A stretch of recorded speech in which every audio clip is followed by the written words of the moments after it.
I stood in the hallway holding a cardboard box while my ex-husband and his mother talked like I was already invisible. Their voices drifted through the half-open door, casual and cutting. "She'll move back in with her parents within a month," his mother said, stirring her tea. "She wasn't built for this life anyway." My ex-husband laughed, that hollow sound I'd heard too many times. "Give her 2 weeks. She can't survive without someone taking care of her." I gripped the box tighter, my knuckles white against the cardboard. Everything I owned fit into 2 boxes and a duffel bag. My savings account held exactly $1,300. They were probably right to doubt me.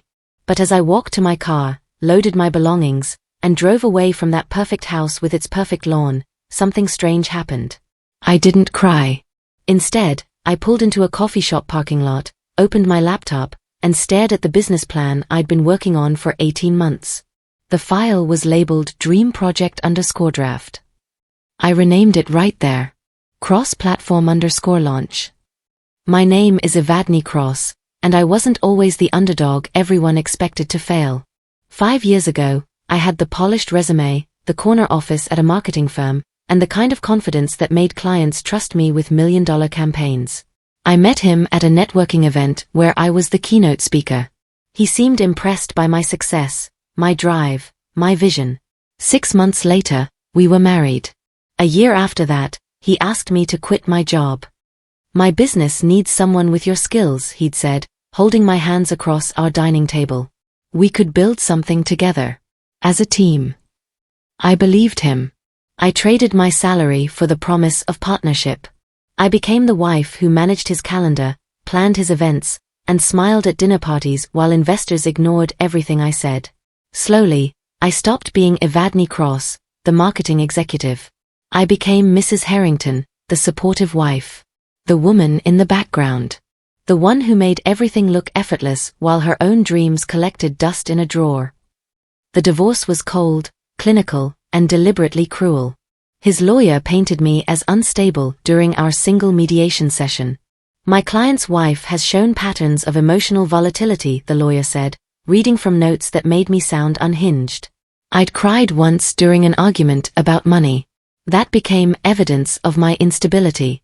His mother attended the mediation, sitting beside him like a silent judge. When we signed the papers, she pulled me aside in the hallway. "Next time, marry someone more like you," she whispered, her perfume overwhelming in the small space. "Someone from your background. This was always going to end this way." I left that office with 2 cardboard boxes containing my clothes and books. My savings account held the $1,300 I'd managed to hide over 3 years. Everything else stayed in that house with its marble counters and empty promises. I drove to my friend's apartment and slept on her sofa that night, staring at the ceiling until sunrise, wondering if they were right about me. The business plan in my laptop had started as a whisper of an idea 2 years into my marriage. I'd been managing his company's client relationships when I noticed a pattern. Small businesses struggled with platform integration. They needed tools that talked to each other seamlessly. I spent months researching, building mock-ups, teaching myself basic coding through free online courses. When I finally showed him my concept, he'd glanced at it for maybe 30 seconds. "That's a nice passion project," he'd said, turning back to his own screen. "But the market's too crowded. Nobody's going to pay for another platform." His business partner had laughed when I mentioned it at dinner. "Stick to what you know, sweetheart. Leave the tech stuff to people who understand it." Now, sleeping on my friend's sofa with everything I owned in 2 boxes, that dismissed passion project was all I had left. I opened the file and started rebuilding it from scratch, this time without anyone's permission or approval. His family had played the guilt game for years, and I'd let them. Every holiday dinner, every family gathering, I was the project they couldn't quite fix. Too ambitious when I suggested business ideas. Too quiet when I stopped trying. "You're so lucky," his sister told me once, her voice dripping with false sweetness. "My brother takes such good care of you. Some women have to actually work." When I mentioned wanting to go back to my career, his mother patted my hand. "Dear, you're 32. Focus on starting a family instead of chasing corporate dreams. That ship has sailed." They treated me like a pet they'd rescued, something to dress up and show off at parties, then hush when I had opinions. Every success I'd had before the marriage became just luck in their stories. Every idea I shared was too intense for casual conversation. I swallowed my voice so many times it almost disappeared. Almost. But not quite. My first real pitch happened 3 weeks after the divorce. I'd been living on my friend's sofa, working 18-hour days to build a functioning demo of cross-platform. The venture capital firm was small, local, and probably my only shot. I walked into that glass office with a laptop, a shaky voice, and a pitch deck I'd rebuilt 7 times. The partner looked at my hand halfway through my presentation. "Still wearing the ring?" he asked, smirking. I wasn't. I'd sold it 2 weeks earlier to pay for cloud hosting. But his assumption stung worse than any rejection. "I don't need your money," I heard myself say, standing up and closing my laptop. "I just needed to practice my pitch. Thank you for your time."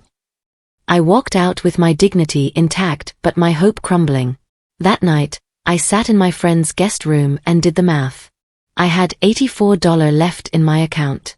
Hosting costs would hit in 5 days. I had to launch now, broken and imperfect, or give up entirely. I chose to launch. The app went live on a Tuesday morning in March. I'd coded through the night in my friend's basement, surviving on coffee and determination. The interface was clunky. The features were basic. But it worked. I posted about it in small business forums, sent cold emails to 50 companies, and waited. 3 days passed with nothing but automated rejection emails and silence. Then, on Friday afternoon, a mid-sized clothing company responded. They wanted a demo. I set up a video call using my friend's dining room as an office, praying her cat wouldn't jump on the table. The owner was a woman in her 50s who'd built her business from a garage. She listened to my entire pitch without interrupting. "How much?" she asked when I finished. I'd practiced this answer 100 times. $600 per month for the full suite. She nodded. "I'll take a year upfront. $7,200. Send me the contract." After the call ended, I sat staring at the invoice I'd just created. My hands shook as I whispered to the empty room, "I can actually do this." 6 months after the divorce, I saw his engagement post. The photo showed him and a beautiful woman on a beach at sunset. Perfect ring, perfect smile, perfect caption. When you know, you know. Real love finds its way. I stared at it for maybe 10 seconds. Then I closed the app and returned to my code. Something had shifted inside me during those months of sleeping on sofas and building my business in borrowed spaces. I didn't feel jealous. I didn't feel sad. I felt free. Free from the weight of being someone's disappointing project. Free from shrinking myself to fit into spaces that were never meant for me. Free to build something that was entirely mine. That night, I signed a lease on a tiny studio apartment. It had barely enough room for a bed and a desk, but it was mine. I set up my laptop in the corner and kept building. His perfect love story was his journey. Mine was just beginning, and it didn't need his validation to matter. The interview invitation came from a local startup podcast. Small audience, casual format, nothing prestigious. I said yes because I needed practice talking about my company without my voice shaking. The host was a guy in his 20s who'd never built anything himself. Halfway through, he leaned back in his chair. "You really think this is scalable?" His smirk was barely hidden. "The market's pretty saturated." I smiled, keeping my voice steady. "We'll see." That clip would resurface later in ways he never expected. But in that moment, I just needed to get through the interview without crying or screaming. I talked about my vision, my early clients, and the problem I was solving. When it aired 2 weeks later, I got 3 new client inquiries. Small victories. But victories nonetheless. I was learning that building something real meant pushing through the people who doubted you, even when their doubt felt justified. Especially then. My first official hire happened in a coffee shop on a rainy Thursday. I'd been working alone for 8 months, and the client load was becoming impossible to manage solo. I needed help but couldn't afford much. Tara was a barista at the shop where I worked most days. She'd seen me coding, taking calls, sometimes falling asleep at my laptop. One morning, she brought me coffee without me ordering. "You look like you need this," she said. We started talking. She had a business degree but couldn't find work in her field. Smart, hungry, overlooked by companies that wanted 5 years of experience for entry-level positions. I offered her a job that afternoon. "I can pay you $2,000 a month to start. It's not much, but if this works, you'll be employee number 1 of something big." She started the next Monday. 2 years later, she became my chief operating officer. Loyalty built my company. Not legacy names or fancy degrees. Just people who believed in the vision when it was still barely visible. 18 months after the divorce, his sister reached out. The email was casual, breezy, like we'd been friends all along. "Hi Evadne. Saw your name come up in a tech panel listing. So great to see you doing okay. We should grab coffee sometime." I stared at that email for a long time. Part of me wanted to ignore it. Part of me wanted to write back with every angry thought I'd swallowed during my marriage. Instead, I replied professionally. "Thanks for reaching out. I'm doing well. Here's my media kit if you're curious about what I'm building." I attached a polished PDF showing cross-platforms growth, client list, and recent press mentions. Just facts. No emotion. No bitterness. She never responded. But 3 weeks later, I got a LinkedIn request from his mother. I didn't accept it, but I didn't block her either. I wanted them to see exactly what they'd dismissed. Not to prove them wrong for my sake, but for every person they'd underestimated, talked down to, or made feel small. This wasn't revenge. It was visibility. The Tech Summit invitation arrived on a Tuesday morning. They wanted me on a panel about women in startup culture. I almost said no. Public speaking still made my stomach twist. But Tara convinced me. "They need to see your face," she said. "Not just your company name." The day of the summit, I stood under a 12-foot banner displaying the panelists. My face was third from the left. Professional photo, serious expression, my name in bold letters underneath. I wore sneakers, black pants, and a turtleneck. No pearls, no attempt to soften myself for an audience that had already decided who I should be. During the panel, a woman in the audience asked how I'd funded my startup. I told the truth. I sold my engagement ring and launched with $84 in my bank account. The room went silent. Then someone started clapping. The applause spread until the whole room joined in. After the panel, 7 women gave me their contact information. 3 became clients. 4 became friends. That banner photo would appear in articles for the next 2 years. Every time I saw it, I remembered the woman who'd left her marriage with nothing. And the woman who'd built something anyway. The acquisition offer came exactly when Tara predicted it would. We'd just crossed 50,000 active users. Revenue was climbing steadily. A major tech company reached out through their business development team. They wanted to buy cross-platform. The offer was $25 million. I sat in our small office staring at that number. It was more money than I'd ever imagined having. It was validation that my dismissed passion project had become something valuable. It was the exit strategy every startup dreams about. I looked at Tara across our shared desk. "What do you think?" She smiled. "I think you already know your answer." I turned down the offer the next day. Not because $25 million wasn't life-changing, but because I wasn't done building. And I wasn't going to let a company that would have rejected me 3 years ago profit from something they'd once considered worthless. We had bigger plans. And for the first time in my life, nobody was stopping me from chasing them. The article almost broke me. A business journalist reached out about doing a feature on cross-platforms growth. During our interview, she mentioned something odd. "Someone close to your ex-husband reached out," she said carefully. "They claimed he'd advised you on the platform's back-end architecture. That his technical input was significant in the early development."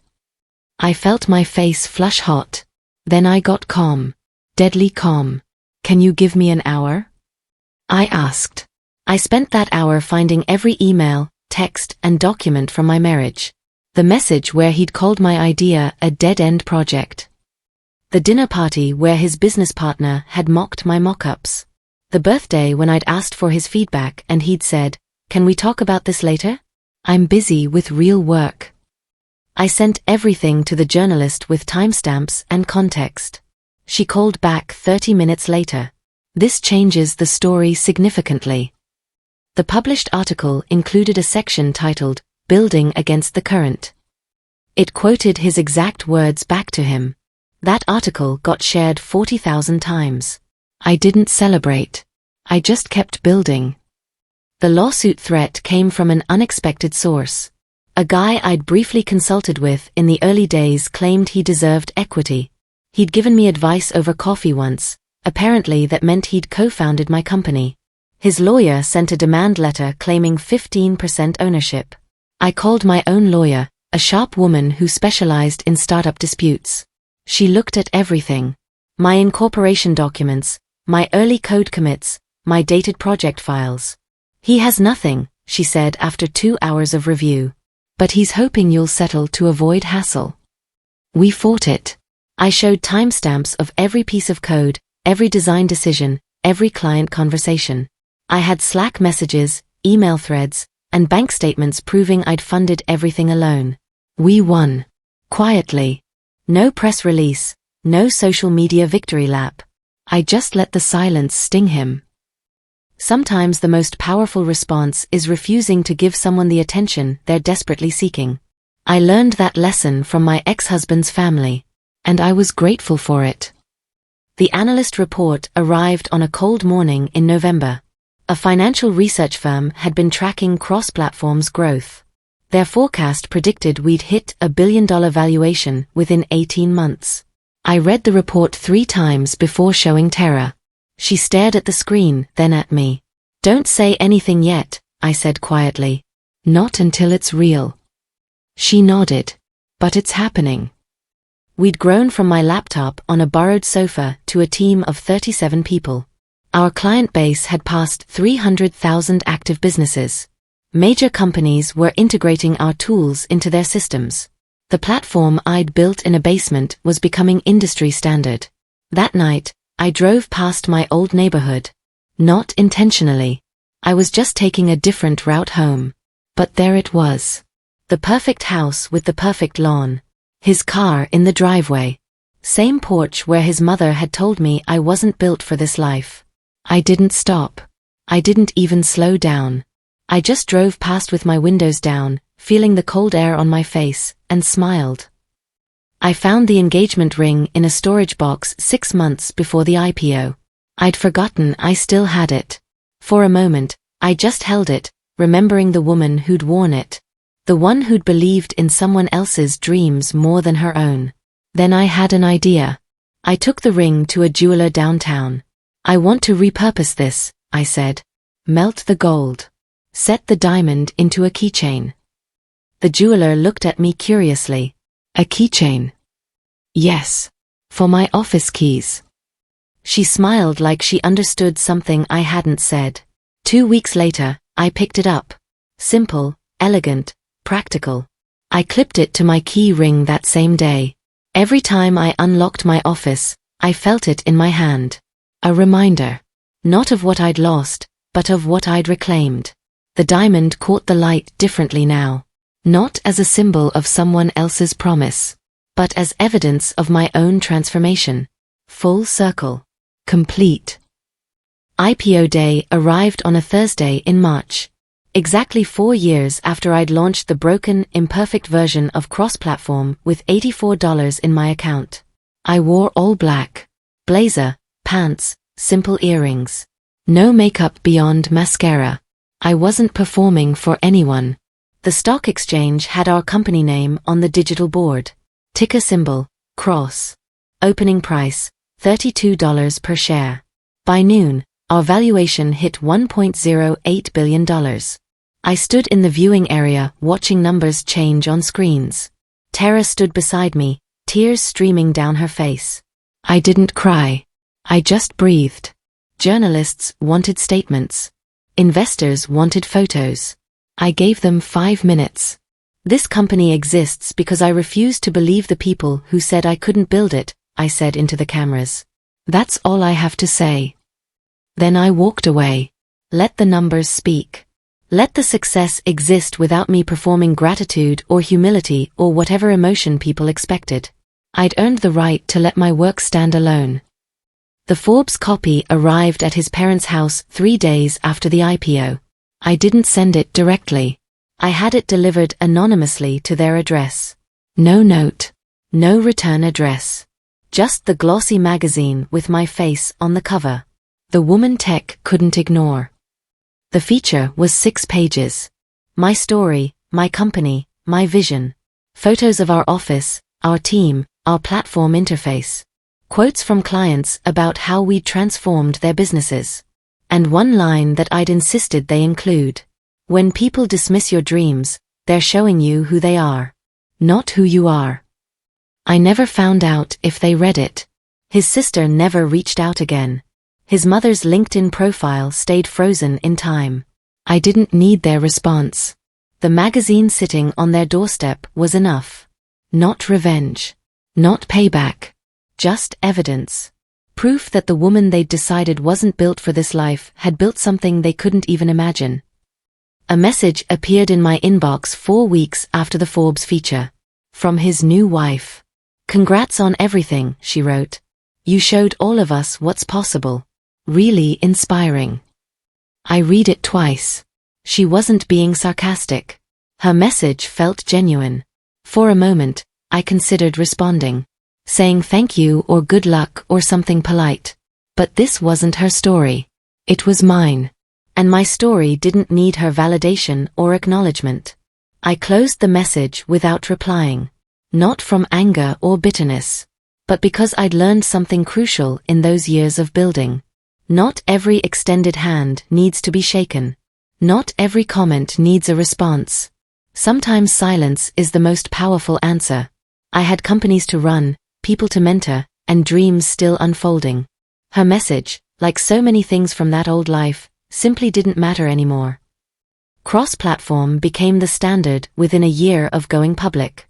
Other startups modeled their platforms after our design. Business schools wrote case studies about our growth. And I started getting requests from young founders asking for mentorship. I said yes to every woman who reached out. Not for press coverage or public credit. But for the girls who'd been told their ideas were just passion projects. For the women who'd been called too intense. For everyone who'd been dismissed by people who should have believed in them. I hosted monthly virtual sessions. Answered emails at midnight. Connected founders with investors. Shared my failures as openly as my successes. This wasn't charity. It was responsibility. I'd succeeded partially because of luck, timing, and hard work. But also because one woman had given me a sofa to sleep on. Because another had believed in me enough to leave a stable job. Because people had shown up when I needed them most. Now it was my turn to show up. The property listing appeared 18 months after the IPO. The estate where his family had hosted weddings and charity events was selling the adjoining land. 15 acres of woods and meadows. I bought it without touring it first. The price didn't matter. Within 3 months, I'd hired architects and started construction. A retreat center for women in technology. Space for workshops, quiet rooms for coding, a residential building for week-long programs. I named it the Crossroads Center. Not after my company. After every moment in life when you have to choose between who others expect you to be and who you're becoming. The center opened 2 years later. We hosted our first retreat in the spring. 30 women came. Founders, coders, designers, dreamers. Some were running successful companies. Others were still sleeping on sofas, building in borrowed spaces. I stood at the welcome dinner and looked around. This exists because someone once told me I wasn't built for this life, I said. So I built the life they couldn't imagine. You're here because you're doing the same. The tech conference happened 3 years after the IPO. I walked into the convention center where I'd once sat in the audience, hoping to be noticed. Now my face was on the event posters. My company name was listed as a platinum sponsor. Someone whispered as I passed. "That's Evadne Cross." I turned, smiled, and corrected them gently. "That's Evadne Cross, CEO." The difference mattered. Not for ego, but because titles carry weight. Because women are often introduced by first names while men get their positions stated. Because I'd fought too hard to let anyone reduce my identity to just a name. During my keynote, I told the whole story. The divorce, the sofa, the $84 launch, the dismissal and the doubt, and the decision to build anyway. The room was silent. 2,000 people listening. They left me with nothing, I said, letting my voice carry to the back rows. So I built everything they couldn't imagine. And I did it without them.